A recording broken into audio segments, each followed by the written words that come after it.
In 44 BC, a group of 60 Roman senators surrounded the most powerful man alive and stabbed him 23 times.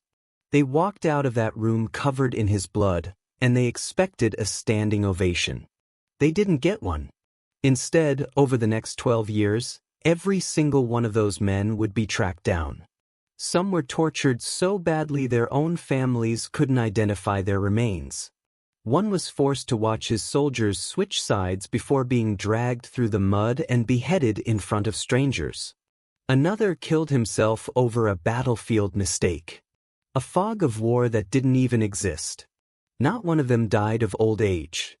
And the strangest part, the teenage boy who destroyed them all wasn't even supposed to matter. Stay here because what happened to each of these men is far worse than what they did to Caesar.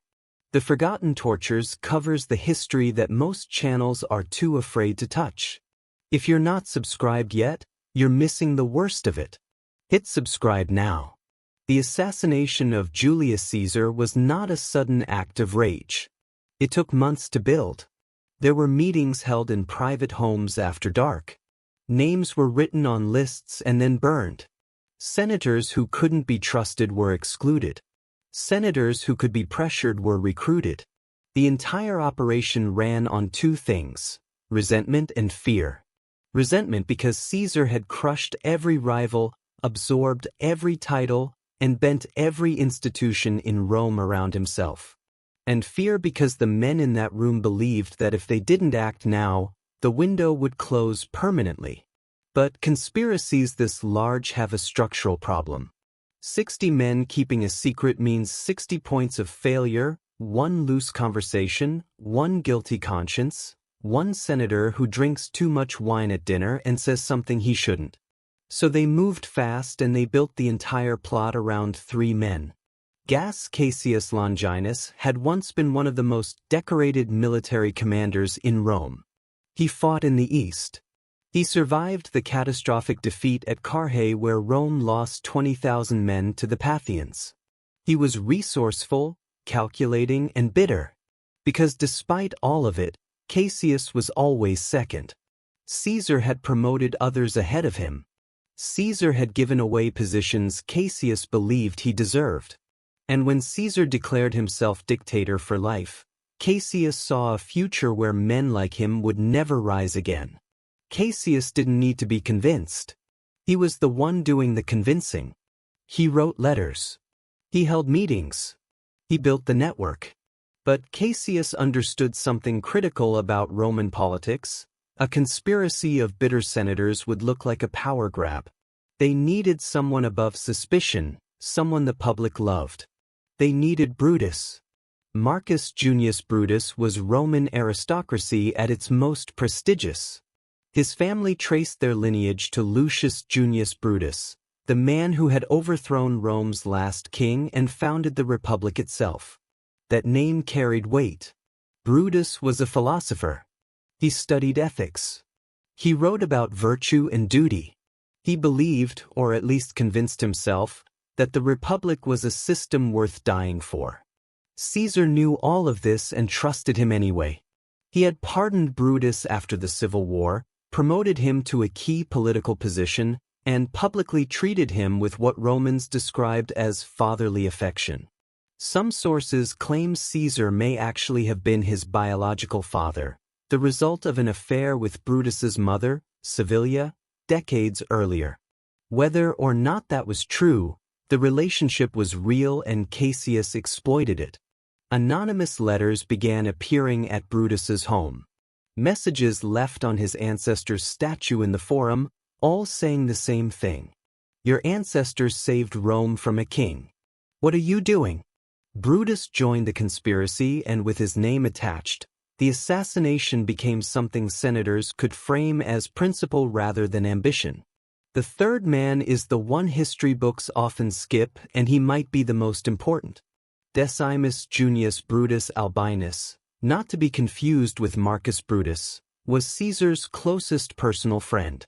They had fought together in Gaul. Caesar had trusted him with independent military commands. He named Decimus as a secondary heir in his will. This was not a political ally. This was the man Caesar ate dinner with. On the morning of March 15th, Caesar almost didn't show up. His wife, Calpurnia, had nightmares. Reports of bad omens were circulating. Caesar told his staff he would skip the Senate session. The entire plot nearly collapsed. Decimus went to Caesar's home personally. He told Caesar the omens were misread. He told him the Senate was preparing to offer him a new honor. He told him it would look weak to cancel because of a woman's dreams. Caesar went. Decimus walked beside him all the way to the Theatre of Pompey. He led his closest friend into a room where 60 men were waiting with daggers hidden in their togas. When the session began, a senator named Tilia Simba approached Caesar with a petition. He grabbed Caesar's toga and pulled it down from his shoulder. That was the signal. Cassius struck first. A clumsy slash to Caesar's neck that barely broke skin. Caesar spun, grabbed the blade, and shouted. Then the rest closed in. 23 stab wounds inflicted by senators stumbling over each other. Some cutting their own allies in the frenzy. The attack was chaotic. It was messy. One ancient source records that most of the wounds were superficial. The fatal ones came from just 2 or 3 blades. Caesar fought back at first. Then he saw Brutus. He stopped resisting. He pulled his toga over his face and fell at the base of Pompey's statue. The senators stood over the body, blood on their hands and their robes. Some smeared it on their faces. They raised their daggers and walked out into the forum, expecting cheering crowds. The forum was empty. The people of Rome had heard screaming and ran. What followed the assassination is one of the most catastrophic political miscalculations in recorded history. The conspirators had spent months planning how to kill Caesar. They had spent 0 time planning what to do after. There was no speech prepared, no transition of power arranged, no military force secured, no message sent to the legions, no successor named. 60 men had just murdered the head of state in broad daylight. And their entire plan for the aftermath was, the people will understand. The people did not understand. Mark Antony was Caesar's co-consul and his most loyal political ally. On the day of the assassination, Trebonius, one of the conspirators, had been specifically assigned to keep Antony outside the chamber. Trebonius engaged him in conversation while the killing happened. The conspirators debated killing Antony too. Brutus refused. He argued that killing more people would make them look like tyrants rather than liberators. That decision would cost nearly all of them their lives. Within hours, Antony secured Caesar's personal documents, his treasury, and his will. He convinced Caesar's widow, Calpurnia, to hand over everything. Then he requested permission to speak at Caesar's funeral. The conspirators agreed. Another catastrophic mistake. Caesar's funeral took place in the Roman Forum. Thousands gathered. Soldiers, citizens, freed slaves, merchants, the poor who had benefited from Caesar's policies. Antony stood over the body. He didn't scream. He didn't call for blood. What he did was more effective. He read Caesar's will aloud. Every Roman citizen would receive 75 dramas, roughly 3 months of wages for a laborer. Caesar's private gardens along the Tiber would be opened as public parks for the citizens of Rome forever. Antony paused. He held up Caesar's toga, torn, stained with visible stab wounds. He pointed to each cut and named the senator responsible. The crowd started weeping. Then Antony asked a single question. Does this look like the body of a tyrant? The crowd surged. They ripped wooden benches from the forum, broke apart merchant stalls, tore doors off nearby buildings, and built a massive P right there in the open square. They cremated Caesar's body on the spot. Then they grabbed torches from the fire and went hunting. Mobs swept through Rome that night. The homes of known conspirators were set on fire. A poet named Cinna, who had nothing to do with the assassination, was beaten to death in the street because he shared a name with one of the conspirators. The liberators barricaded themselves on the Capitoline Hill with gladiators they had hired as bodyguards. Within 48 hours of killing Caesar, the men who planned to save Rome couldn't safely walk through it. Over the following weeks, a fragile truce held. Antony negotiated an amnesty. The assassins wouldn't be prosecuted, but Caesar's laws and appointments would remain in effect. It satisfied no one. Brutus and Cassius lingered in Rome for a while, but the streets were hostile. Veterans of Caesar's campaigns cursed them openly. Public opinion had turned completely. One by one, the conspirators left the city. Brutus went to Athens. Cassius went to Syria. Decimus went north to command his legions in Gaul. They told themselves they were regrouping. They were running. And here's where everything accelerates. Because while the assassins scattered across the Mediterranean, a new player arrived in Rome. An 18-year-old with no military experience, a frail body, and a name that would make him the most dangerous person in the ancient world. His name was Gaius Octavius. Caesar had secretly adopted him and made him his primary heir. And what this teenager did over the next 12 years makes the assassination itself look like a footnote. When Octavian arrived in Rome in April of 44 BC, no one took him seriously. He was 18. He had been studying in Apollonia, modern-day Albania, when news of Caesar's murder reached him. His mother and stepfather told him not to go to Rome. They told him to refuse the inheritance. They told him he would be killed. He went anyway. His first act was to legally adopt Caesar's name. He became Gaius Julius Caesar Octavianus. And he immediately began using that name to recruit Caesar's veterans, tens of thousands of soldiers who had fought for years in Gaul and Africa. And Spain had been promised land and money upon retirement. With Caesar dead, those promises were in jeopardy. Antony had seized Caesar's funds and was distributing them selectively. Octavian sold his own property. He borrowed from Caesar's allies and he paid the veterans out of his own pocket.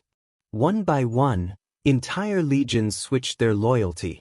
Antony dismissed him publicly, calling him a boy who owes everything to a name.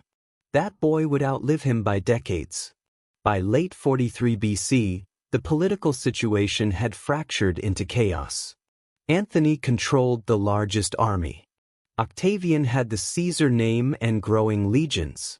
Lepidus, another of Caesar's former generals, held forces in Gaul and Spain. Rather than fight each other, they made a deal. On a small island in a river near Bologna, the three men met and formally divided the Roman world among themselves. They called it the Second Triumvirate. It was not a subtle arrangement. Their first order of business was a list. The triumvirs needed money. They needed to eliminate political enemies and they needed to send a message. So they revived an old Roman practice, the proscription, a list of names posted publicly in the forum. If your name was on that list, you were legally dead. Anyone could kill you. Your property was seized by the state. Your family lost all legal protections. Anyone who sheltered you faced execution. The first list contained 300 senators and 2,000 equestrians, members of Rome's business and political class. Each triumvir contributed names. The negotiations were transactional. Antony wanted Cicero dead, Rome's greatest orator and the man who had publicly attacked him in a series of devastating speeches called the Philippics. Octavian initially resisted. He eventually traded Cicero's life for the deaths of his own political opponents on Antony's list. Lepidus gave up his own brother. When the list went public, Rome descended into a killing frenzy. Cicero was 63 years old. He had spent 40 years as the most influential voice in Roman politics. He had exposed conspiracies. He had defended the Republic in dozens of courtroom battles and Senate speeches. He believed until the end that words were more powerful than swords. When the proscription lists went up, Cicero tried to flee by sea. Bad weather forced his ship back to shore. His slaves carried him on a litter toward another port. Antony's soldiers caught him on a road outside his villa. Cicero reportedly told his slaves to set the litter down. He looked at the centurion approaching and said, "There is nothing proper about what you are doing, soldier, but do try to kill me properly." They cut off his head and both hands. Antony had the head brought to him. According to multiple Roman historians, his wife Fulvia took Cicero's head, placed it on her dining table, pulled out the tongue, and stabbed it repeatedly with a hairpin. For all the speeches that tongue had made against her husband.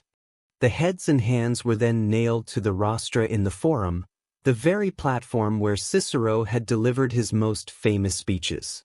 The message was clear. Eloquence would not save you. And if Cicero, the most famous man in Rome outside of the triumvirs themselves, could be killed and displayed like a trophy, then no one was safe. The assassins of Caesar were next. Gaius Trebonius had one job during the assassination: keep Mark Antony out of the room. He did it. He stood in the corridor and engaged Antony in conversation while the daggers came out. After the assassination, Trebonius fled east and eventually became governor of the province of Asia, modern-day Western Turkey. In early 43 BC, one of Antony's commanders, Publius Cornelius Dolabella, arrived in the region with an army. Dolabella captured the city of Smyrna, where Trebonius was based. Trebonius was taken alive. What followed was not a quick execution. Dolabella kept him alive for extended interrogation. Roman sources describe him being beaten and tortured over a period of days. When they were finished, Dolabella had Trebonius beheaded. His head was kicked through the streets of Smyrna like a ball. Then it was sent to Antony. Trebonius was the first of the assassins to die. He would not be the last. Decimus Brutus, the man who had personally convinced Caesar to attend the Senate on March 15, had been assigned the province of Cisalpine Gaul after the assassination. He had legions. He had a strategic position. For a brief moment, he was one of the most militarily powerful conspirators. It fell apart quickly. When Antony marched north to claim Gaul for himself, Decimus was besieged at the city of Mutina. The Senate, still partially sympathetic to the conspirators, sent armies to relieve him. Octavian was among the commanders. The siege was broken. Antony retreated. But then Octavian turned. Rather than continue supporting the conspirators, Octavian made his deal with Antony. Decimus suddenly found himself isolated, no allies, no political support, and surrounded by legions that no longer answered to him. His own soldiers began deserting. Decimus tried to flee north across the Alps to reach Brutus' forces in Macedonia. He disguised himself. He traveled with a small escort through hostile territory. A Gaius chieftain named Camillus captured him. Decimus reportedly tried to bribe his way out. It didn't work. Camillus sent a message to Antony asking what to do with the prisoner. The answer came back: kill him. Decimus was executed in a remote village in Gaul. The man who had walked beside Caesar on the last morning of his life died far from Rome, abandoned by everyone he had trusted. His head was sent to Antony between 43 and 42 BC. The rest of the conspirators fell in a cascade. Minucius Basileus, who had been one of the more aggressive senators during the stabbing, was killed by his own slaves. They turned on him and murdered him in his home. Tilius Simba, the man who gave the signal by grabbing Caesar's toga, fled east and attempted to build a naval force. He was defeated at sea and disappeared from the historical record. Most scholars believe he died during the fighting. Cassa, the senator who struck the first blow, likely died at Philippi, though the exact circumstances are unclear. Some sources suggest suicide. Galba, Pontius, Aquila, and several others were killed in various skirmishes and battles during the civil wars that followed. The pattern was the same. Flee, fight, lose, die. No one came to save them, but the two men who mattered most were still alive. Brutus and Cassius, the leader and the architect, had spent the last 2 years raising armies in the eastern provinces. They had gathered 19 legions between them. They controlled Greece, Syria, and much of Asia Minor. They believed they still had a chance to save the Republic. What happened next was the largest military confrontation of the Roman civil wars, and it ended with one of the most psychologically devastating sequences in ancient history. By the autumn of 42 BC, two massive armies faced each other across a narrow plain in northern Greece near the town of Philippi. On one side, Brutus and Cassius with roughly 100,000 men anchored on high ground, supplied by sea, and dug into fortified positions. On the other, Antony and Octavian with a slightly larger force, but exhausted from the march through Greece, low on supplies and dealing with Octavian's chronic illness. By some accounts, Octavian was so sick he had to be carried on a litter. The strategic advantage belonged to Brutus and Cassius. They had the better position. They had supply lines. All they had to do was wait. Antony knew this, so he forced the issue. Antony launched a direct assault on Cassius's wing, driving through marshy terrain to attack the fortifications. The fighting was close, chaotic, and brutal. Soldiers pushing through trenches and makeshift walls in hand-to-hand combat. Antony's forces broke through. Cassius's camp was overrun. But on the other side of the battlefield, Brutus had launched his own attack and was winning. His forces smashed into Octavian's wing, overrun the camp, and sent Octavian's soldiers fleeing. Octavian himself barely escaped. One account claims he hid in a marsh. The battle was a draw, but Cassius didn't know that. From his position, all Cassius could see was his own camp burning and enemy soldiers everywhere. A cloud of dust from Brutus' successful charge looked from Cassius's vantage point, like more enemy reinforcements arriving. He sent a scout to check. The scout rode toward Brutus's advancing cavalry, but couldn't identify them through the dust. Cassius waited. The scout didn't return quickly enough. Cassius concluded the battle was lost. He turned to his freedman, a man named Pindarus, and ordered him to carry out a pact they had made. If capture was imminent, Pindarus would kill him. Pindarus drove his sword through Cassius's neck. Cassius died on the same dagger he had used to stab Caesar. Minutes later, the scout returned. The cavalry were Brutus's men. They had won their side of the battle. Cassius had killed himself over a misread signal. When Brutus found the body, he reportedly called Cassius the last of the Romans, but refused to hold a public funeral, fearing it would demoralize the troops. He was right to worry. After the first battle, Brutus still had a viable army. His supply lines were intact. His position was defensible, but morale collapsed.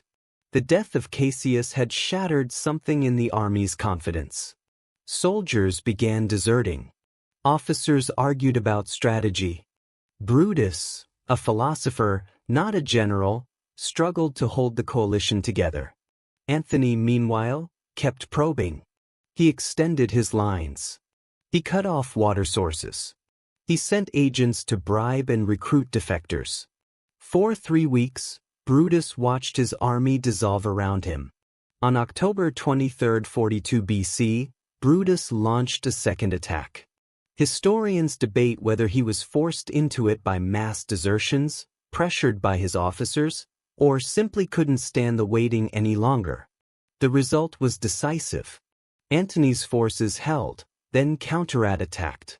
Brutus' lines broke. The retreat became a rout.